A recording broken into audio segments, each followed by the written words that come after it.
Menantu Pahlawan Negara, Bab 271 sampai Bab 280. Bab 271 Bodoh. Luna menatap Desi dengan tatapan bingung dan bertanya, "Ibu, ada apa lagi?" Bukankah Handoko baru saja memberitahunya Desi terus menguji Ardika? Namun, kalau dilihat dari sikap Desi pada Ardika sekarang, sepertinya sama sekali tidak berubah. Desi berkata dengan ekspresi tidak senang, "Bibimu baru saja meneleponku dan memarahiku. Dia bilang Ardika sudah merebut mobil putra dan putrinya. Awalnya dua mobil balap itu sudah dipesan oleh Wisnu dan Wulan, masing-masing dari mereka sudah mengeluarkan 10 miliar. Dengan mengandalkan seorang tokoh hebat yang dikenalnya, Ardika meminta staf showroom untuk menyerahkan mobil itu kepadanya. Bibi Luna bernama Nadia Jekonia, dia juga seorang wanita yang keji dan galak. Selama ini, wanita itu selalu menganggap remeh Luna sekeluarga. Selama bertahun-tahun, Desi selalu dibuat kesal oleh wanita itu. Sepulang ke rumah, putra dan putrinya langsung memberitahu masalah mobil kepada ibunya. Tanpa banyak bicara, Nadia langsung menelepon Desi dan memarahinya. Setelah mendengar ucapan ibunya, Luna baru tahu kali ini 3 mobil baru yang terparkir di villa adalah kontribusi Ardika, sama sekali tidak ada hubungannya dengan Tina. "Ibu, uang yang Wisnu dan Wulan gunakan untuk memesan mobil adalah uang yang mereka peroleh dengan menjual villa kita tanpa sepengetahuan kita. Jadi, nggak ada salahnya Ardika merebut mobil dari mereka." Luna langsung membela Ardika. Handoko juga ikut membela kakak iparnya. "Benar, Bu. Ibu nggak ikut ke showroom. Ibu nggak tahu betapa menyebalkannya Wisnu dan Wulan. Mereka bahkan mengusirku dan Kak Ardika di hadapan banyak orang." Setelah mendengar ucapan putra dan putrinya, ekspresi Desi tampak sedikit membaik. Namun, detik berikutnya, dia memelototi Ardika lagi. "Oh ya, selain masalah mobil, bibimu memberitahuku satu hal lagi. Katanya, Ardika sudah menyelamatkan anggota keluarga Septio. Orang lain menawarkan 2 triliun, sebagai ungkapan terima kasih padanya, tapi dia malah menolak tawaran itu. Dasar bodoh." Saat mendengar hal itu, dia sangat terkejut. 2 triliun adalah nominal yang fantastis. Alih-alih menerimanya, Ardika malah menolaknya. Sebenarnya apa yang dipikirkan oleh Ardika? Luna juga tertegun sejenak. Kemudian, dia tersenyum dan menggandeng lengan Ardika. "Ibu, bukankah tindakan Ardika ini nggak salah? Itu artinya dia bukan orang matre. Dia sudah menolak tawaran itu, ya nggak masalah." Semua orang beranggapan Ardika bodoh tidak menerima penawaran uang sebesar itu, tetapi Luna malah beranggapan tindakan Ardika itu sudah benar. Baginya, menikmati uang hasil jerih payah sendiri baru bisa tenang. "Uang 2 triliun. Desi mendengus dan berkata, "Aku nggak bilang dia harus menerima uang 2 triliun itu. Kalau dia nggak menerima uang itu, nggak masalah. Tapi, dia malah menyinggung Tuan Muda Liander. Aku takut idiot ini mencelakai keluarga kita. Bibimu sudah bilang, sekarang seluruh keluarga Basagita sedang memaki Ardika. Bagaimanapun juga, orang yang Ardika singgung adalah tuan muda dari sebuah keluarga terpandang. Bahkan, kalau dibandingkan dengan keluarga Septio, 3 keluarga besar kota Banyuli bukan apa-apa." Saat ini, Desi benar-benar merasa gelisah. Dia khawatir keluarga Septio akan membalas dendam pada mereka. Mendengar ucapan ibunya, Luna juga merasa sedikit gelisah. Dia menoleh dan bertanya, "Ardika, siapa anggota keluarga Septio yang sudah kamu selamatkan? Kapan hal itu terjadi? Kenapa aku nggak tahu?" Saat penangkapan Claudia terakhir kali, Ardika menceritakan kejadian itu secara singkat. Setelah mendengar cerita Ardika, beberapa orang itu membelalak kaget. Mereka tidak menyangka Ardika membawa pihak kepolisian untuk menangkap Claudia. Selain itu, dia juga menyelamatkan seorang nona keluarga terpandang yang bernama Rahel dari tangan komplotan kriminal. Kalau begitu ceritanya, nggak ada yang perlu dikhawatirkan lagi. Ardika sudah menyelamatkan anggota keluarga Septio. Mereka nggak mungkin membalas kebaikan dengan kejahatan, kan? Setelah memahami perselisihan antara Ardika dan Liander, Luna pun merasa lega.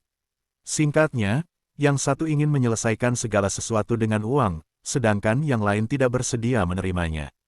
Masalah seperti ini bukanlah masalah besar. Masalah itu berakhir begitu saja. Setelah makan siang dan istirahat sejenak, Luna mengendarai mobil barunya ke perusahaan.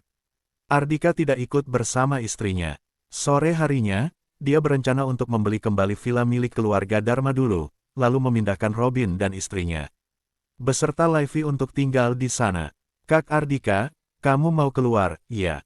Bagaimana kalau aku mengantarmu? Melihat Ardika berjalan ke arah luar, Handoko bergegas mengikutinya dari belakang dan menawarkan diri untuk menjadi sopir. Setelah memiliki mobil balap baru itu, dia bahkan ingin menghabiskan seluruh waktunya di dalam mobil. Ardika melambaikan tangannya dan berkata, "Aku punya kaki sendiri. Jangan terlalu memikirkan mobilmu itu. Kalau kamu terlalu tergila-gila pada mobilmu, Luna pasti akan menghancurkan mobilmu." Saat itu tiba, aku juga nggak akan bisa menghentikannya. Bab 272 Kompleks Villa Cempaka nomor 9. Handoko terkejut setengah mati. Dengan karakter kakaknya, kalau kakaknya benar-benar sudah marah, kemungkinan besar mobilnya benar-benar akan dihancurkan. Terutama setelah Luna menjadi manajer umum grup Agung Makmur, aura yang terpancar dari tubuhnya makin kuat dan menakutkan. Tentu saja, sebagai seorang adik, saat berhadapan dengan kakaknya, dia merasa sedikit ketakutan. Sebaiknya kamu pikirkan baik-baik, setelah lulus nanti apa yang ingin kamu kerjakan.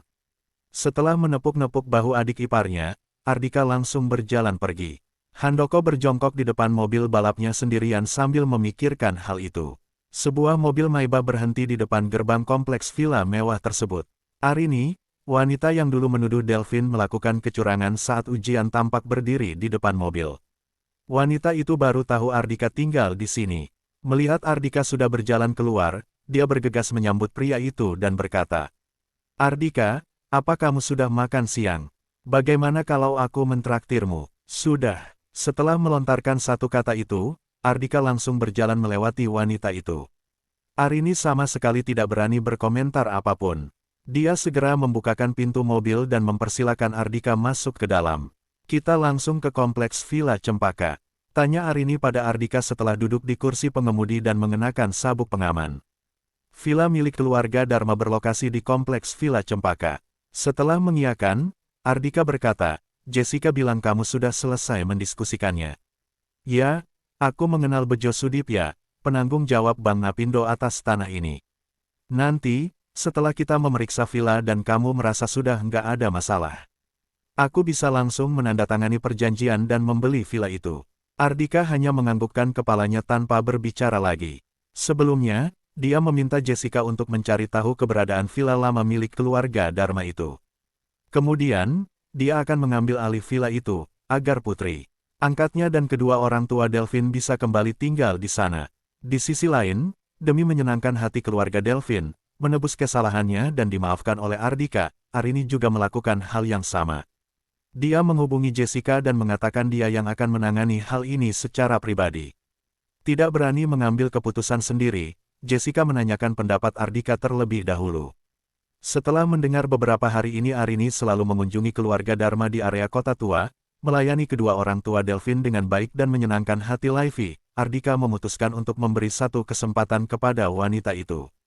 Tak lama kemudian, mobil Maybach melaju memasuki kompleks Villa Cempaka. Ardika duduk di dalam mobil sambil mengamati lingkungan sekitar kompleks. Awalnya dia berencana untuk membelikan sebuah villa di kompleks Villa Bumantara untuk orang tua angkatnya. Dengan begitu, bisa memudahkannya untuk menjaga mereka. Namun, berhubung Livy ingin tinggal kembali ke villa lama keluarga Dharma, dia terpaksa harus mengurungkan niatnya. Walaupun kompleks Villa Cempaka ini tidak bisa dibandingkan dengan kompleks Villa Bumantara, tetapi lingkungan di kompleks ini cukup bagus. "Ardika, kita sudah sampai di villa nomor 9. Tak lama kemudian, Arini memberhentikan mobilnya di depan pintu sebuah villa, L. "Bu Arini, akhirnya kamu datang juga. Aku sudah sangat menantikan kedatanganmu." Seorang pria parubaya botak sudah menunggu di sana. Begitu melihat kedatangan Arini, dia langsung menyambut wanita itu dengan ramah. Pria parubaya itu tidak lain adalah Bejo yang disebut oleh Arini sebelumnya. Dia adalah salah seorang petinggi Bank Napindo Kota Banyuli yang bertanggung jawab untuk menjual properti yang sudah disita oleh Bank Napindo. 2 tahun yang lalu, grup Bintang Dharma bangkrut dan memiliki sejumlah utang. Jadi, villa nomor 9 ini disita oleh Bank Napindo. Karena itu pula, selama 2 tahun ini, tidak ada pemilik baru yang menempati villa nomor 9 ini. Di balik kacamata dengan kerangka berwarna hitamnya itu, Bejo menatap Arini dari atas ke bawah dengan tatapan mesum, seolah-olah ingin menembus kesetelan channel yang sedang dikenakan oleh wanita itu. Saat ini, dia baru menyadari keberadaan Ardika yang baru saja keluar dari mobil. Sontak saja dia langsung mengerutkan keningnya. Bu Arini, siapa ini? Pacarmu. Ekspresi Bejo jelas tampak tidak senang. Ini bukan pertama kalinya dia bertemu dengan Arini. Dia sudah lama mendambakan wanita cantik itu. Hari ini, akhirnya kesempatannya sudah datang. Karena itulah, hari ini dia hanya datang sendiri tanpa membawa satu bawahannya pun. Saat itu, dia sudah mengisyaratkan kepada Arini, dia hanya ingin berdiskusi empat mata dengan wanita itu. Wanita cerdas itu pasti memahami maksudnya. Namun, siapa sangka Arini malah membawa seseorang bersamanya. Pria yang datang bersama Arini terlihat seumuran dengannya. Kalau pria itu benar-benar pacar Arini, maka rencananya akan hancur berantakan. Bab 273 Aku lebih tertarik pada Bu Arini. Mendengar ucapan Bejo, Arini sangat terkejut. Dia tidak berani mengincar tokoh hebat seperti Ardika. Dia buru-buru memberi penjelasan. Pak Bejo, kami hanya berteman biasa. Aku hanya membantunya membeli villa. Arini tahu Ardika tidak suka menonjolkan diri, jadi dia tidak memperkenalkan pria itu sebagai presidir grup Sentosa Jaya. Kalau tidak, Bejo pasti akan terkejut setengah mati. Setelah mendengar penjelasan Arini, Bejo baru merasa lega. Dia mengamati Ardika dari ujung kepala ke ujung kaki. Melihat penampilan Ardika biasa-biasa saja, samar-samar ekspresi meremehkan terlihat di wajahnya. Bagaimana mungkin pria berpenampilan biasa saja seperti itu sanggup membeli villa? Apa Arini sedang bercanda? Bejo berasumsi bahwa pria itu adalah pria yang dipelihara oleh Arini. Dia sama sekali tidak menyangka Arini yang biasanya terlihat terhormat dan suci itu, diam-diam seliar ini. Dia makin percaya diri bisa menaklukkan Arini. Oke, kalau begitu, ayo kita masuk ke dalam dan lihat-lihat. Bejo memimpin kedua orang itu masuk ke dalam villa nomor 9. Setelah berkeliling satu putaran, Ardika merasa cukup puas. Walaupun sudah lama tidak ditinggali, tetapi villa tetap dirawat dan dibersihkan secara rutin, jadi tetap tertata rapi dan bersih. Dekorasi dan tata letak barang-barang di dalam villa juga tetap sama seperti saat masih ditinggali oleh Delvin sekeluarga 2 tahun yang lalu. Ardika juga melihat kolam kecil yang dibangun secara pribadi oleh Delvin untuk Levi. Namun, ikan mas dan kura-kura yang dipelihara di dalam kolam sudah tiada. Setelah mereka pindah kembali ke sini, baru membeli ikan mas dan kura-kura untuk dipelihara lagi saja. Bagaimana, Bu Arini? Apa kamu puas dengan villa ini? Pandangan Bejo tetap terpaku pada tubuh indah Arini, bahkan bola matanya seolah-olah akan masuk ke dalam kerah pakaian wanita itu. Arini melirik Ardika. Melihat pria itu menganggukkan kepalanya, Arini baru menghela napas lega. Ya, cukup memuaskan. Pak Bejo, silakan langsung buka harganya. Karena Bu Arini langsung memintaku membuka harga, maka aku nggak akan berbasa-basi lagi. Bejo tersenyum dan berkata, 300 miliar, nggak bisa ditawar lagi. Kami akan mengurus semua prosedurnya dan langsung bisa ditinggali, jadi nggak ada yang perlu kamu pikirkan lagi. 300 miliar, Pak Bejo, kenapa begitu naik? Harganya langsung naik sebesar 140 miliar. Ekspresi Arini langsung berubah. Sebelumnya, dia sudah memeriksa pengumuman bahwa 2 tahun yang lalu, villa nomor 9 ini disita oleh pihak bank dengan harga 160 miliar. Begitu menyebut harga, pria parubaya itu langsung menambah sebesar 140 miliar. Hal ini benar-benar di luar nalar. Lagi pula, dia juga tidak bisa mengeluarkan uang sebanyak itu. Bu Arini, harga ini ditetapkan oleh bank berdasarkan harga pasar. Harga ini cukup masuk akal, kata Bejo dengan tenang. Kalau bukan karena mengetahui Arini terburu-buru ingin membeli villa ini, dia juga tidak akan menyebut harga setinggi ini untuk menaklukkan wanita itu. Pak Bejo, kami datang dengan tulus ingin membeli villa ini. Harga 300 miliar memang terlalu mahal. Ardika juga mengerutkan keningnya. Walaupun dia tidak kekurangan uang, tetapi dia juga tidak akan membiarkan orang lain mengambil keuntungan sebesar ini darinya. Ya, Pak Bejo, seharusnya pihak bank juga ingin segera menjual villa ini untuk digantikan dengan dana cair, bukan? Bagaimana kalau kita diskusikan lagi dan mencoba untuk menyepakati harga yang bisa diterima oleh kedua belah pihak, kata Arini. Dia tahu 2 hari ini sistem Bank Banyuli mengalami perubahan yang signifikan. Kepala bank dari setiap bank besar sudah diberhentikan. Para kepala bank baru merasakan tekanan 2 kali lipat lebih berat dan sedang berusaha keras untuk mengembangkan bisnis perbankan mereka. Harga setinggi ini pasti masih ada ruang untuk bernegosiasi. Seolah-olah sangat kesulitan, Bejo menganggukkan kepalanya. Oke, dengan mempertimbangkan Bu Arini, aku bersedia untuk mendiskusikannya kepadamu. Tapi, aku hanya ingin mendiskusikan hal ini empat mata dengan Bu Arini. Adapun mengenai bocah ini, pria itu menatap Ardika dengan tatapan meremehkan, lalu berkata tanpa ragu, kamu suruh dia pergi dari sini. Jantung Arini langsung berdebar kencang.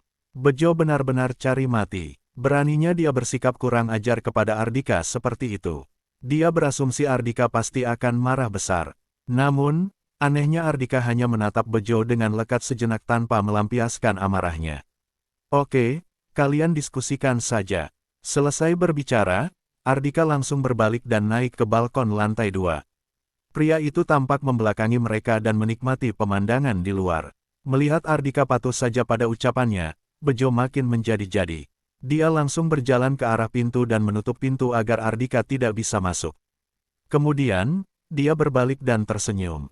Bu Arini, sekarang saatnya kita berdua berdiskusi. Arini mengerutkan keningnya, tetapi dia tidak berpikir banyak. Dia hanya beranggapan Bejo ingin membahas tentang komisi dengannya dan tidak boleh didengar oleh Ardika. Pak Bejo, jujur saja, kalau aku bisa membeli villa ini dengan harga 160 miliar, aku bisa memberi sedikit komisi untuk Pak Bejo. Sebelum dia sempat menyelesaikan kalimatnya, ucapannya sudah disela. Kita nggak perlu membicarakan tentang bonus terlebih dahulu. Bejo menatap wanita di hadapannya dengan tatapan mesum, lalu menjilat bibirnya dan berkata, sebenarnya, kalau dibandingkan dengan komisi, aku lebih tertarik dengan Bu Arini. Bab 274 menggunakan trik tipuan. Pak Bejo, apa maksudmu? Arini mengerutkan keningnya. Dia tidak bodoh, dia langsung menyadari maksud Bejo. Sebagai seorang wanita cantik yang berkecimpung di dunia bisnis, dia sudah terlalu sering bertemu dengan pria seperti Bejo. Melalui sorot mata mereka, orang-orang itu seolah-olah ingin menelanjanginya. Namun, dia tidak menyangka Bejo berencana memanfaatkan hal ini untuk menundukkannya.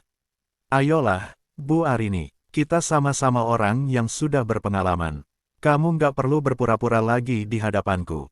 Selama Bu Arini bersedia tidur denganku, aku akan menjual villa nomor 9 ini kepadamu dengan harga 160 miliar. Hanya dengan tidur denganku, kamu sudah bisa menghemat 140 miliar. Bu Arini adalah orang yang ahli dalam berbisnis. Tentu saja kamu tahu transaksi ini sangat menguntungkan, bukan? Bejo terkekeh. Pria mesum itu menatap Arini dari ujung kepala ke ujung kaki, napasnya juga mulai terdengar berat. Pak Bejo, apa kamu menganggapku bocah berumur 3 tahun? Arini langsung berdiri, dia menatap Bejo dengan tatapan marah dan berkata, harga terendah yang ditetapkan oleh atasanmu atas villa nomor 9 ini adalah 160 miliar. Bejo sengaja menaikkan harga menjadi 300 miliar hanya untuk menundukkannya, agar dia bersedia tidur dengan pria mesum itu. Sebenarnya, dia yang dirugikan, tetapi pria itu malah membuat skenario seolah-olah dia yang sudah mendapatkan keuntungan besar. Dia bisa membaca niat licik Bejo dengan sangat jelas. Ekspresi Bejo langsung berubah. Kemudian, dia tertawa dan berkata, Bu Arini, kamu benar-benar cerdas. Aku sangat senang membicarakan bisnis dengan wanita cerdas. Tapi, sepertinya Bu Arini sangat mendambakan villa ini. Satu hal yang perlu kamu ketahui, aku yang menentukan apakah bersedia menjual villa ini atau enggak. Bejo masih menatap Arini dengan tatapan mesum. Sejak awal, dia sudah tahu keinginan Arini untuk membeli villa nomor 9 ini sangatlah besar. Jadi, dia berbicara pada wanita itu dengan nada seolah-olah dia yang memegang kendali atas situasi saat ini. Ekspresi Arini berubah lagi dan lagi. Dia memang harus membeli villa nomor 9 ini. Dia ingin menggunakan berbagai macam cara untuk menebus kesalahannya pada keluarga Delvin dan mendapat pengampunan Ardika. Hari ini, dia sengaja mengajak Ardika datang bersamanya karena ingin menunjukkan kinerja kepada pria itu. Kalau hal sepele seperti ini saja dia tidak bisa melakukannya dengan baik, maka usaha kerasnya selama ini akan sia-sia saja. Saat dia sedang sibuk memikirkan hal-hal itu, Bejo sudah berdiri dan berjalan menuju ke hadapannya. Bu Arini, sebelum kamu datang ke sini, aku sengaja menyuruh orang untuk membersihkan villa ini, bahkan spray di kamar utama baru saja diganti yang baru. Semua persiapan itu kulakukan untuk detik ini. Ayolah, aku sudah nggak sabar untuk menikmati momen indah bersama Bu Arini. Sambil berbicara, Bejo sudah mengulurkan kedua tangannya untuk memeluk Arini. Bam! Tepat pada saat ini, tiba-tiba terdengar suara tendangan yang keras. Pintu kamar sudah ditendang hingga terbuka dari luar. Saking terkejutnya, sekujur tubuh Bejo gemetaran. Dia melemparkan sorot mata marah ke arah pintu. Setelah melihat dengan jelas orang yang menendang pintu adalah Ardika, dia langsung menggertakkan giginya dan berkata dengan kesal, "Siapa yang mengizinkanmu masuk? Cepat keluar dari sini dan berjaga di luar." Pria itu sama sekali tidak menganggap serius Ardika, bahkan dia meminta Ardika untuk berjaga di depan pintu saat dia sedang menikmati momen indahnya meniduri seorang wanita cantik. Ardika langsung memasuki kamar tanpa ekspresi, lalu mengulurkan tangannya untuk menarik Arini. Kemudian, dia menendang tubuh gemuk Bejo hingga terpental dan menghantam dinding dengan keras. Bejo langsung meringis kesakitan, dia merasa tulang-tulang di sekujur tubuhnya seolah sudah remuk. Arini menatap Ardika dengan tatapan terkejut dan berkata dengan penuh rasa terima kasih, "Ardika, terima kasih sudah menyelamatkanku." Awalnya dia mengira walaupun dia ditiduri oleh Bejo, Ardika juga tidak akan memedulikannya. Mungkin saja pria itu bahkan tidak akan mengedipkan matanya sama sekali. Siapa suruh dulu dia sudah menghancurkan hidup Delphine. Namun, Ardika tetap datang tepat waktu untuk menghentikan Bejo. "Ini adalah rumah sahabatku, aku nggak ingin orang lain mengotori tempat ini." Ardika melontarkan satu kalimat itu tanpa ekspresi. Arini menggigit bibirnya, dia tidak berani mengucapkan sepatah kata pun. Uhuk, uhuk, Bejo batuk darah dan berusaha duduk dengan susah payah. "Dasar sialan, beraninya kamu memukulku." Dia menoleh, memelototi Ardika dan berkata dengan gigi terkatup, "Tadi kamu bilang villa ini adalah milik sahabatmu. Apa maksudmu Delphine yang sudah mati itu? Dengar baik-baik, hari ini kalau kamu nggak berlutut dan memohon padaku, aku nggak akan menjual villa ini kepadamu." Ucapan Ardika tadi adalah penghinaan yang besar baginya. Dia tertawa dingin, lalu berkata dengan kejam, "Aku akan menjual villa ini kepada tuan muda kaya yang suka memainkan wanita. Aku pastikan villa sahabatmu ini akan sangat kotor." Bab 275 ucapanmu benar. Dulu villa nomor 9 ini adalah tempat tinggal Delphine sekeluarga. Sekarang, Bejo malah mengatakan akan menjualnya kepada tuan muda kaya yang suka memainkan wanita dan mengotori tempat ini. Pria gemuk itu benar-benar sedang memprovokasi Ardika dan sudah melampaui batas kesabaran Ardika. Ekspresi Ardika langsung berubah menjadi muram. Dia langsung berjalan menghampiri Bejo, lalu tanpa berbasa-basi lagi, dia langsung menendang pria gemuk itu. "Jangankan kamu, kalau aku bilang aku menginginkan villa nomor 9 ini, kepala bank kalian juga akan menyerahkan villa ini kepadaku dengan patuh," kata Ardika dengan dingin. "Cih!" Bejo meludah seteguk darah. Sambil memegang wajahnya, dia berkata dengan penuh kebencian, "Kamu hanya pria yang mengandalkan wanita untuk membeli villa. Kamu nggak perlu membual di hadapanku." Tanpa mengucapkan sepatah kata pun lagi, Ardika langsung mengeluarkan ponselnya dan menelepon Jessica. Di sebuah kafe, "Jessica, kamu adalah nona besar keluarga Siantar, untuk apa kamu datang ke kota kecil seperti kota Banyuli ini untuk menjadi seorang asisten? Dengan latar belakang keluargamu dan kemampuanmu, kamu bahkan bisa menjadi presidir grup Sentosa Jaya," kata Leander kepada Jessica yang duduk berhadapan dengannya. Dengan instruksi dari keluarganya, dia datang ke kota Banyuli untuk menjemput adiknya. Saat inilah, dia baru tahu bahwa Jessica yang belum lama ini tiba-tiba menghilang dari keluarganya juga berada di kota Banyuli, bahkan menjadi asisten presidir grup Sentosa Jaya. Grup Sentosa Jaya adalah sebuah perusahaan dengan aset puluhan triliun, termasuk perusahaan besar di kota Banyuli. Namun, bagi keluarga Septio Provinsi Ante, grup Sentosa Jaya bukan apa-apa. Sejak kecil, Leander sudah mengenal Jessica dan sudah memendam rasa pada wanita itu. Jadi, dia ingin membujuk wanita itu untuk mengembangkan karir di Provinsi Aste. Bagaimanapun juga, dia sama sekali tidak tertarik pada kota kecil seperti kota Banyuli. Tepat pada saat ini, ponsel Jessica yang diletakkan di atas meja bergetar. Dia segera mengambil ponselnya dan memberi isyarat kepada Leander bahwa dia akan menjawab panggilan telepon terlebih dahulu. "Jessica, aku sedang berada di villa nomor 9 kompleks Villa Cempaka Cepat, suruh kepala Bank Napindo segera datang ke sini untuk menemuiku." Begitu panggilan telepon terhubung, langsung terdengar suara Ardika dari ujung telepon. "Oke." Setelah panggilan telepon terputus, Jessica segera menelepon Mos Kalingga, kepala Bank Napindo, lalu berkata dengan dingin, "Pak Mos, Presidir kami berencana membeli villa nomor 9 kompleks Villa Cempaka, tapi malah dipersulit oleh bawahanmu. Dia ingin kamu pergi ke sana untuk menemuinya. Dia adalah seorang asisten yang bisa diandalkan. Hanya dengan mendengar nada bicara Ardika saja, dia sudah bisa menebak apa yang telah terjadi."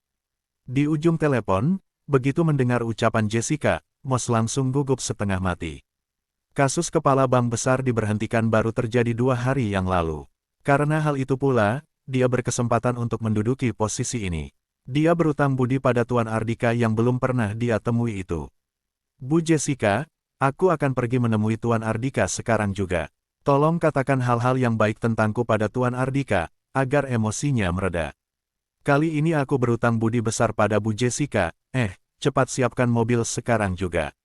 Sambil berbicara di telepon, Mos bergegas berjalan keluar dari ruangannya. Dia tidak ingin menunda waktu 1 detik pun. "Jessica, sebagai seorang asisten, setiap hari kamu hanya mengurus hal-hal sepele seperti itu, benar-benar menyia-nyiakan bakatmu saja." Begitu melihat Jessica mengakhiri panggilan teleponin, Leander yang mendengar pembicaraannya dengan jelas langsung melontarkan satu kalimat itu. "Leander, ucapanmu benar." Jessica meletakkan ponselnya. Mendengar satu kalimat yang keluar dari mulut wanita itu, Leander langsung senang. Dia berkata, "Kalau begitu, apa kamu bersedia kembali ke Provinsi Aste untuk mengembangkan kariermu?" Tanpa menjawab pertanyaan Leander, Jessica langsung berdiri dan mengenakan mantelnya. "Kamu mau pergi kemana?" tanya Leander dengan bingung. "Sekarang adalah jam kerjaku. Pak Presidir ada masalah, tentu saja aku harus ke sana untuk membantunya menyelesaikan masalah. Jadi, kedepannya tolong jangan menggangguku bekerja lagi." Selesai berbicara, Jessica langsung pergi tanpa menoleh ke belakang. Dengan seulas senyum getir, Leander berdiri mematung di tempat. Tentu saja dia mengerti maksud Jessica. Walaupun ucapannya memang benar, bagi Jessica, ucapannya hanya omong kosong belaka. Sebenarnya pesona apa yang dimiliki oleh presidirnya? Bisa-bisanya orang itu membuat anggota keluarga Siantar yang sangat berbakat dalam berbisnis bersedia tunduk padanya dengan senang hati dan menjadi asistennya. Dia enggan menerima kenyataan ini. "Villa nomor 9 kompleks Villa Cempaka, kan? Oke, aku akan pergi dan melihatnya sendiri." Setelah membayar, Leander langsung mengendarai mobilnya menuju ke kompleks villa tersebut. Bab 276 kamu isi harganya. Villa nomor 9 kompleks Villa Cempaka. Bejo masih berteriak dengan arogan, "Arini, hari ini kamu harus menemaniku tidur 1 malam, maka aku akan melepaskan pria peliharaan itu.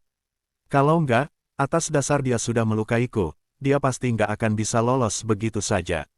Arini sama sekali tidak melirik Bejo, dia malas untuk menanggapi pria itu. Dia tidak akan memberitahu Bejo bahwa sebelumnya Ardika pernah menggerakkan 10.000 anggota Korps Taring Harimau dan anggota kepolisian Kota Banyuli untuk menangkap semua preman di Kota Banyuli. Dia juga tidak akan memberitahu pria itu presidir misterius grup Sentosa Jaya adalah Ardika. Baik dalam hal kekuasaan maupun kekayaan, Bejo sama sekali bukan apa-apa di hadapan Ardika. Jadi, di matanya, Bejo sedang cari mati sendiri dengan melewati batas kesabaran Ardika. Tepat pada saat ini, Mos, kepala Bank Napindo sudah tiba di lokasi. "Pak Mos, kenapa Bapak datang ke sini?" Bejo segera melompat berdiri dan menyambut atasannya. Kemudian, sambil menunjuk Ardika, dia mengeluh dengan ekspresi marah, "Pak Mos, Bapak harus menegakkan keadilan untukku. Bocah itu yang memukulku hingga seperti ini. Lihat saya sendiri, darahku sampai sudah menetes." Mos menatap Ardika. Walaupun dia belum pernah bertemu Ardika, tetapi di tempat ini hanya ada 3 orang. Jadi, tentu saja pria itu adalah Tuan Ardika. "Memangnya kenapa kalau darahmu menetes? Aku bahkan ingin menghajarmu hingga babak belur." Tanpa banyak berbicara lagi, Mos langsung menekan Bejo dan menghajarnya hingga babak belur. Mos meninju dan menendang pada saat bersamaan, sampai-sampai Bejo melindungi kepalanya dan meringkuk di lantai sambil mengerang kesakitan. Sesaat kemudian, pria gemuk itu benar-benar sudah babak belur. Melihat pemandangan itu, bahkan Arini pun tercengang. Walaupun dia tahu Bejo pasti akan mengalami kesialan, tetapi dia tidak menyangka begitu sampai di sini. Kepala Bank Napindo langsung turun tangan, sendiri menghajar Bejo. Adapun mengenai Bejo sendiri, dia sama sekali tidak mengerti apa yang sedang terjadi. Dasar sialan, berani sekali kamu menyinggung Tuan Ardika. Pada akhirnya, Moss menendang Bejo dengan keras. Kemudian, dengan napas terengah-engah, dia berjalan menghampiri Ardika dan membungkukkan badannya di hadapan pria itu. Tuan Ardika, namaku Moss, Kepala Bank Napindo. Aku sudah membawa berbagai dokumen yang berhubungan dengan villa nomor 9 ini beserta draft perjanjian. Silakan tanda tangani, maka villa nomor 9 ini akan menjadi milik Tuan. Di bagian harga, Tuan isi saja sesuka hati Tuan. Moss melambaikan tangannya kepada asistennya. Melihat lambaian tangan atasannya, asisten itu segera menyerahkan dokumen perjanjian kepada Ardika. Saat ini, Bejo yang sudah tergeletak seperti anjing mati itu pun membelalak kaget. Harga diisi sesuka hatinya, isi 2.000 juga boleh. Astaga, sebenarnya siapa Tuan Ardika ini? Arini sendiri juga agak terkejut. Bagaimanapun juga, Bank Napindo memiliki pendukung yang kuat. Walaupun Ardika adalah presidir grup Sentosa Jaya, tetapi Moss selaku kepala Bank Napindo sepertinya terlalu merendahkan dirinya di hadapan Ardikan. Tepat pada saat Arini masih tercengang, Ardika sudah selesai menandatangani dokumen tersebut, lalu menyerahkan dokumen kepadanya dan berkata, karena kamu yang membayar villa ini, kamu yang isi harganya. Arini teringat ucapan Moss barusan. Pria itu mengatakan bagian harga bisa deal sesuka hati. Namun, setelah ragu sejenak, dia tetap menuliskan 160 miliar. Uang sebesar 160 miliar ini adalah batas maksimal uang yang bisa dikeluarkannya. Sejak awal, dia sudah mempersiapkan diri untuk mengeluarkan uang ini. Selama bisa membuat Ardika puas atas kinerja, kedepannya dia masih bisa menghasilkan uang itu lagi. Melihat nominal yang ditulis oleh wanita itu, Ardika berkata dalam hati, cukup jujur. Uang sebesar 160 miliar ini adalah kompensasi yang wajib Arini berikan kepada keluarga Dharma. Di bawah tekanan kekuasaan besar, mungkin saja penyesalan yang tulus hanya kepura-puraan belaka. Jadi, Ardika hanya mempercayai kompensasi dalam bentuk nyata seperti uang. Setelah mengisi kolom harga dalam dokumen, tanpa dia sadari, dia melihat tanda tangan Ardika. Sekali lagi, dia tercengang. Nama yang tercantum bukanlah Ardika, melainkan Raka Dharma. Tiba-tiba, dia teringat rumor yang beredar 2 hari ini. Menurut rumor yang beredar, saudara Delvin yang bernama Raka merebut grup Kejora dari tangan 3 keluarga besar dan bersiap mengganti namanya menjadi grup Bintang Dharma. Ternyata Raka adalah Ardika. Ardika tidak hanya menghukum teman-teman sekelas yang kali itu telah menuduh Delvin, melainkan juga mencari 3 keluarga besar untuk membalas dendam. Bab 277 Ardika ternyata kamu orangnya. Begitu memikirkan hal tersebut, jantung Arini berdebar dengan kencang. Target Ardika adalah 3 keluarga besar. 3 keluarga besar yang memiliki relasi luas dan kekuasaan luar biasa di kota Banyuli. Biarpun Ardika adalah presidir grup Sentosa Jaya, apa dia benar-benar memiliki kemampuan untuk menjatuhkan 3 keluarga besar? Jaga mulutmu baik-baik. Ardika hanya melirik wanita itu dengan acuh tak acuh. Untuk sementara waktu ini, dia masih tidak ingin 3 keluarga besar tahu bahwa dia adalah Raka. Bagi 3 keluarga besar, nama Raka adalah sebuah ancaman besar bagi mereka dan bisa membuat 3 keluarga besar hidup dalam penderitaan. Karena itulah, dia bahkan meminta Draco untuk memasukkan identitas Raka. Semua dokumen-dokumen yang berhubungan dengan nama Raka sudah dipersiapkan dengan baik. Biarpun 3 keluarga besar melakukan penyelidikan, mereka juga tidak akan menemukan sesuatu yang janggal. Baik, sekujur tubuh Arini gemetaran, dia sudah memutuskan untuk merahasiakan hal itu untuk dirinya sendiri. Moss juga merupakan orang yang sangat peka. Setelah melihat sikap tegas Arini, dia juga menyatakan dia akan merahasiakan hal itu dengan baik. Ardika melirik Bejo. Dalam sekejap, tubuhnya langsung gemetaran. Dia menatap Ardika dengan tatapan ketakutan.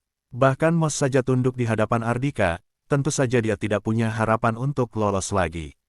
Pak Moss, orang nggak berguna dan bajingan dikeluarkan saja. Hanya satu kalimat acuh tak acuh Ardika, menjadi penentu nasib Bejo.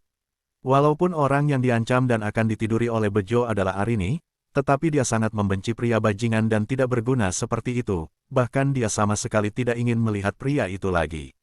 Cepat seret orang nggak berguna ini keluar, lalu atur orang untuk membersihkan villa ini secara menyeluruh. Moss juga tidak memedulikan bagaimana nasib Bejo. Dia langsung memerintahkan anak buahnya untuk menyeret pria gemuk itu pergi. Bersihkan secepatnya, aku akan segera menjemput orang tua dan putri angkatku ke sini. Selesai berbicara, Ardika langsung berjalan ke arah luar. Arini juga segera mengikutinya dari belakang. Begitu keluar dari villa, mereka bertemu Jessica yang bergegas datang dengan mengendarai Maybachnya. Aku akan pergi membawa mobil dulu. Setelah menganggukkan kepalanya dengan hormat kepada Jessica, Arini langsung berjalan menuju ke mobilnya. Begitu melihat situasi di villa, Jessica tahu masalah sudah terselesaikan. Namun, dia tetap menghampiri Ardika dan meminta maaf. Pak Ardika, tadi aku diundang minum kopi oleh seorang teman lama di luar. Maaf, aku nggak melakukan tugasku dengan baik. Kenapa kamu berbicara seperti itu? Aku nggak memintamu untuk mengikutiku 24 jam penuh. Ardika melambaikan tangannya dengan santai. Sebenarnya, selama dia mau, Jessica bisa saja melayaninya 24 jam penuh. Namun, dia tidak ingin selalu diikuti. Lagi pula, dia merasa kurang nyaman. Jadi, pekerjaan Jessica sebagai seorang asisten pribadi cukup bebas. Aku akan ke area kota tua untuk menjemput Livy sekeluarga ke sini. Kamu juga ikut aku ke sana sekalian angkut barang bawaan mereka. Selesai berbicara, Ardika langsung berjalan ke arah mobil. Kebetulan ada mobil Jessica, jadi dia tidak perlu memanggil mobil lain lagi untuk mengangkut barang bawaan Livy sekeluarga. Jessica, orang itu adalah presidir yang kamu layani. Tepat pada saat ini, Leander yang baru saja memberhentikan mobilnya berjalan menghampiri Jessica. Dengan sorot mata agak iri, dia menatap punggung Ardika. Dia belum melihat wajah Ardika. Hanya saja, dilihat dari punggung orang itu saja, dia sudah tahu presidir yang dilayani oleh Jessica itu masih sangat muda. Mungkin pria itu seumuran dengannya. Jessica adalah wanita cantik yang disukainya selama bertahun-tahun, tetapi wanita itu sama sekali tidak pernah meliriknya. Sekarang, wanita itu malah menjadi asisten pribadi seorang pria yang seumuran dengannya, bahkan memberikan pelayanan secara menyeluruh kepada pria itu. Perasaan kesal dan sedih yang berkecamuk di dalam hatinya sulit untuk digambarkan dengan kata-kata. Kebetulan sekali, Ardika tertegun sejenak, lalu berbalik dan menatap Leander dengan tatapan agak terkejut. Ardika, ternyata kamu orangnya, seru Leander secara tiba-tiba. Dia menatap Ardika dengan tatapan terkejut seperti melihat hantu. Ekspresi Leander langsung berubah menjadi muram. Dia bertanya dengan marah, presidir grup Sentosa Jaya adalah kamu. Leander, siapa yang mengizinkanmu berbicara seperti itu dengan? Jessica langsung memarahi pria itu. Bagi orang yang mengetahui identitas asli Ardika seperti dirinya, Ardika sudah seperti sosok dewa dalam hatinya. Dia tidak akan membiarkan Leander bersikap kurang ajar kepada Ardika seperti itu. Bab 278 pindah rumah. Leander, kamu salah mengenal orang. Sebelum Jessica menyelesaikan kalimatnya, ucapannya sudah disela oleh Ardika. Aku adalah orang yang sangat serakah, menantu benalu yang menginginkan berapapun yang ditawarkan. Bagaimana mungkin aku adalah presidir grup Sentosa Jaya? Selesai berbicara, Ardika langsung berbalik dan pergi. Dia tidak ingin Leander mengetahui identitasnya dan menjalin hubungan dengan keluarga Septio Provinsi Aste. Jadi, dia lebih memilih membiarkan pria itu menganggapnya sebagai seorang menantu matri lokal. Dia malas menghadapi hal-hal yang tidak penting. Begitu mendengar Ardika bukan presidir itu, Leander merasa lega. Dia berkata kepada Jessica, Jessica, kenapa kamu berhubungan dengan orang seperti itu? Kamu nggak tahu, pagi ini saat berada di showroom mobil Neptus, dengan mengandalkan fakta dia sudah menyelamatkan adikku, dia memintaku mengeluarkan uang sebesar puluhan triliun untuk membeli showroom mobil Neptus dan menyerahkan showroom kepadanya. Adikmu, Rahel, walaupun Jessica sudah mengenal Leander selama bertahun-tahun, tetapi anggota keluarga Septio terlalu banyak. Dia belum pernah bertemu Rahel. Namun, gadis yang diselamatkan oleh Ardika hari itu adalah Rahel. Jadi, begitu mendengar Leander mengungkit hal tersebut, nama Rahel langsung terbersit dalam benaknya. Ya, Leander terus menjelek-jelekkan Ardika. Ardika adalah menantu benalu keluarga Basagita. Dia nggak punya apa-apa dan nggak tahu malu. Kedepannya, sebaiknya kamu jaga jarak dengannya. Melihat pria itu makin lama makin keterlaluan, Jessica menyelanya dengan marah, Leander, cukup. Kamu nggak mengerti apa-apa. Dengar baik-baik, kalau kamu dibandingkan dengannya, kamu bukan apa-apa. Selesai berbicara, Jessica langsung berbalik dan pergi. Leander berdiri mematung di tempat sambil mengamati punggung Jessica yang sudah makin menjauh. Ucapan Jessica tidak membuatnya berpikir banyak. Baginya, nada bicaranya seolah-olah mengetahui segala sesuatu itu yang menyedot emosi Jessica. Bagaimanapun juga, Jessica adalah seorang wanita yang arogan. Mendengar nada bicaranya seperti itu, wajar saja Jessica marah padanya. Namun, pemandangan selanjutnya benar-benar membuatnya kesal setengah mati. Dia melihat Ardika duduk di barisan belakang Maybach Jessica, lalu Jessica juga masuk ke dalam mobil. Setelah itu, keduanya pun pergi dengan menumpangi mobil yang sama. Dasar pria sialan yang hanya tahu mengandalkan wanita. Saking kesalnya, Leander menendang batang pohon di dekatnya. Jelas-jelas Ardika sudah menikah, tetapi pria itu masih menggoda wanita pujaan hatinya. Hal yang lebih membuatnya kesal adalah Jessica yang sama sekali tidak pernah meliriknya itu, tidak keberatan untuk duduk di mobil yang sama dengan Ardika. Tepat pada ini, ponselnya berdering. Apa? Cepat katakan. Tanpa melirik panggilan telepon dari siapa itu, dia langsung menjawab panggilan telepon dengan penuh amarah. Di ujung telepon, Rohan terkejut setengah hati. Dia berkata dengan hati-hati, "Tuan Muda Leander, malam ini Tuan Billy ingin mentraktir Tuan Muda makan malam bersama, sekalian mendiskusikan tentang pembelian showroom mobil Neptus untuk Ardika." Tentu saja Billy tidak bersedia menjual showroom mobil Neptus. Namun, Leander adalah anggota keluarga Septio, dia tidak bisa langsung menolak permintaan itu. Jadi, Billy ingin mendiskusikan hal ini secara langsung dengan Leander untuk mengurungkan niatnya. Leander berteriak dengan gigi terkatup, "Hah, memberinya showroom? Memangnya siapa Ardika itu? Beritahu Billy, aku nggak ingin membeli showroom mobil Neptus. Bocah itu sudah menjadi musuhku." Saat ini, dia sedang kesal setengah mati. Siapapun yang membahas tentang Ardika, pasti akan menjadi pelampiasan amarahnya.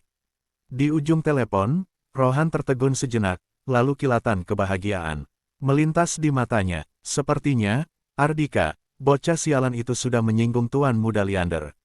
Di area kota tua, dua buah mobil Maybach berhenti di depan sebuah gang. Dengan diikuti oleh dua wanita cantik dari belakang, Ardika berjalan memasuki rumah kecil keluarga Dharma. "Ayah." Begitu melihat kedatangan Ardika, Livy yang tadinya sedang duduk tegak di sebuah kursi kecil langsung menyapa pria itu dengan suara manisnya. Dia meletakkan pensilnya, lalu berlari dan melemparkan dirinya ke dalam pelukan Ardika. Ardika langsung menggendong gadis kecil itu dan berputar dua putaran. Saking senangnya, gadis kecil itu sampai tertawa cekikikan. "Ardika, kamu sudah datang." "Iya."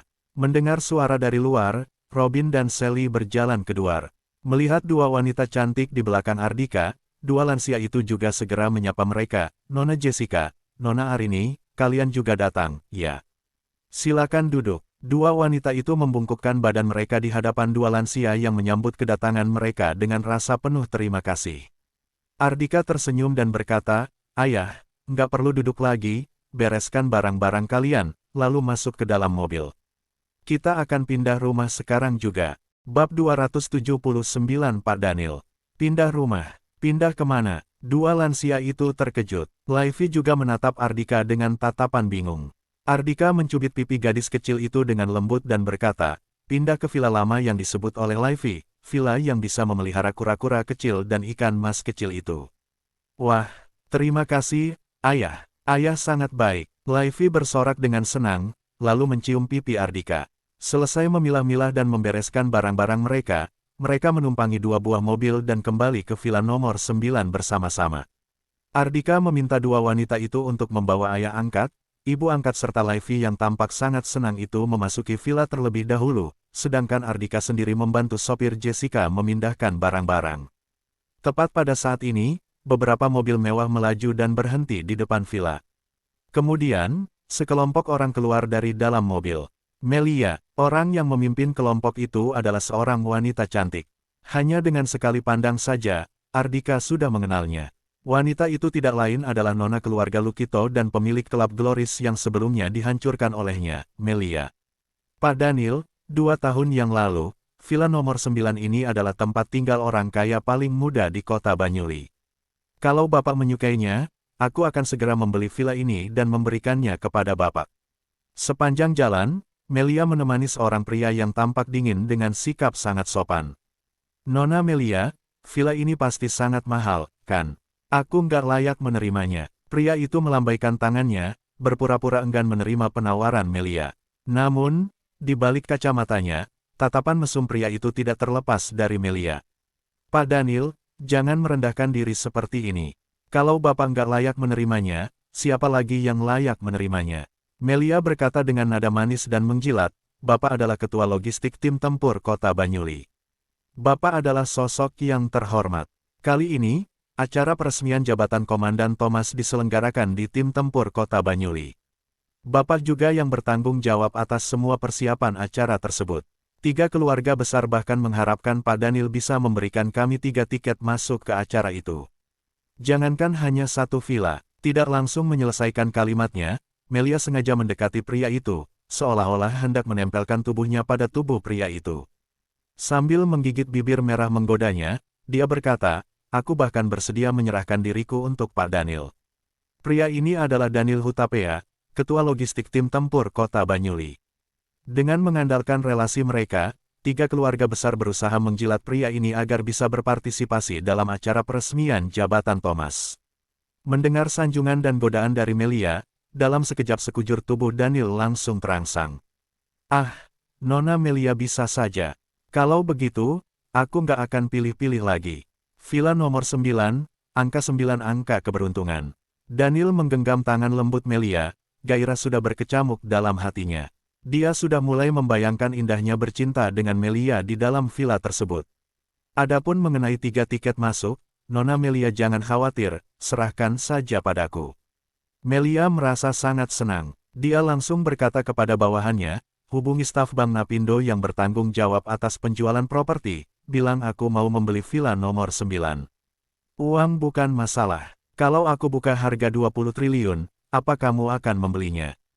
Tepat pada saat ini, tiba-tiba terdengar suara seseorang. Suara ini familiar di telinga Melia, dia langsung melemparkan sorot mata dingin ke sumber suara.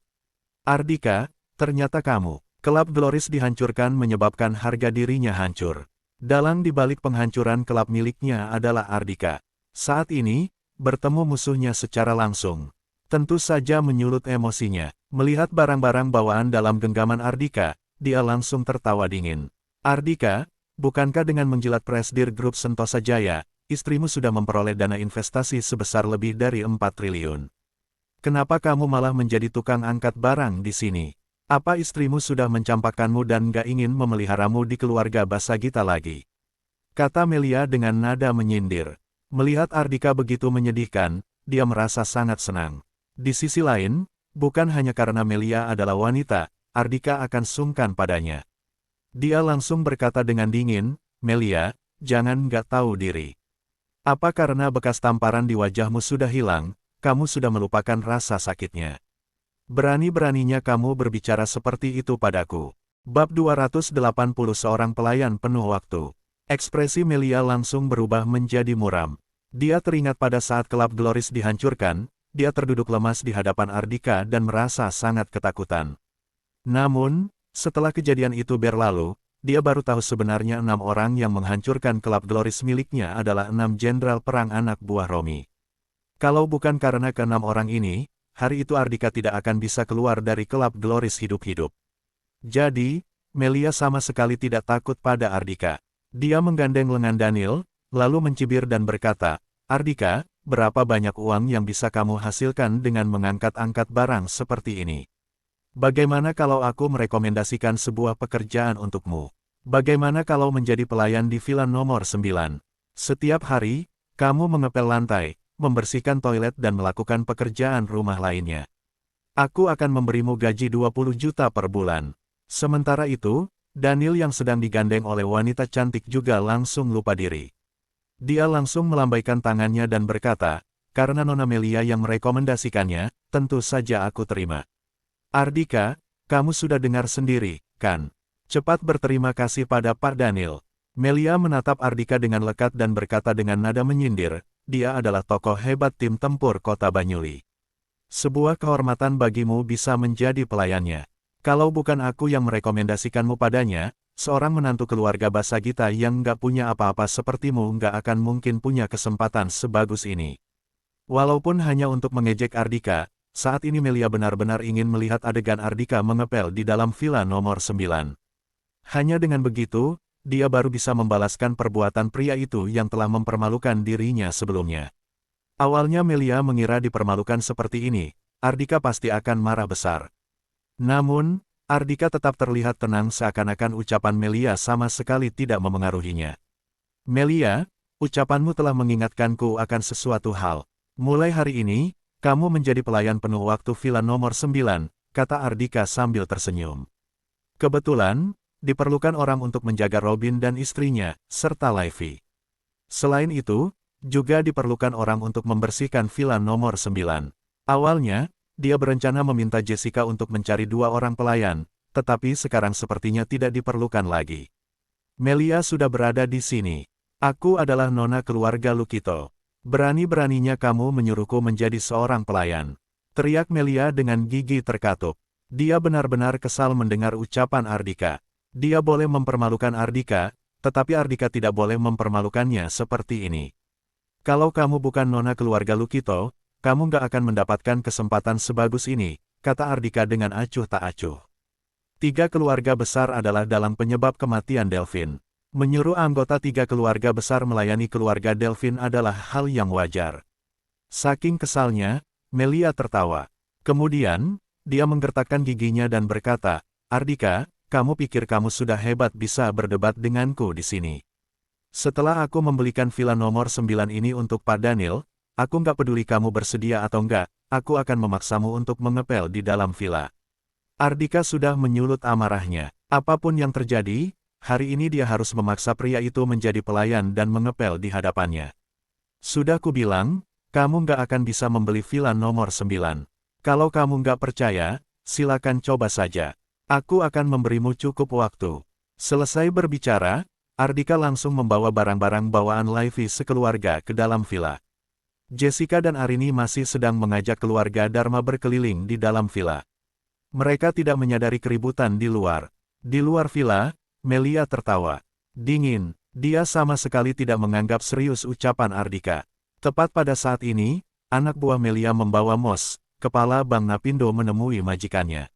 Setelah menunggu Ardika dan yang lainnya pergi, Mos baru pergi. Namun, sebelum dia sempat keluar dari kompleks villa ini, dia sudah menerima panggilan telepon dari anak buah Melia. Begitu mendengar Melia ingin membeli villa, dia tidak berani mengulur-ulur waktu, dan bergegas melajukan mobilnya memasuki kompleks villa. Tanpa berbasa-basi lagi, Melia berkata dengan nada arogan, Pak Mos, aku mau membeli villa nomor 9 ini. Kamu buka harga saja. Sebagai nona keluarga Lukito, Mos, seorang kepala bank yang baru naik jabatan bukan apa-apa di matanya. Mos tercengang. Kenapa Melia juga ingin membeli villa nomor 9? Dia buru-buru berkata, maaf, Nona Melia. Sebelum kalian datang, villa nomor 9 ini baru saja dibeli orang. Nona juga lihat sendiri, mereka sudah pindah ke sini. Kalau begitu, suruh mereka pindah keluar sekarang juga. Melia mendengus dan berkata, Pak Mos, kamu beritahu pemilik baru villa ini, Melia mau membeli villa nomor 9 ini. Suruh dia pindah dari sini dalam waktu 1 jam. Dia bahkan malas turun tangan sendiri untuk menyelesaikan masalah ini. Bagaimanapun juga, ini hanya sebuah villa yang bernilai ratusan miliar. Pemilik baru villa ini juga bukan sosok tokoh hebat yang perlu Melia turun tangan sendiri. Namun, ucapan Mos selanjutnya langsung membuatnya marah besar. Nona Melia, maaf aku nggak bisa menuruti perintah Nona.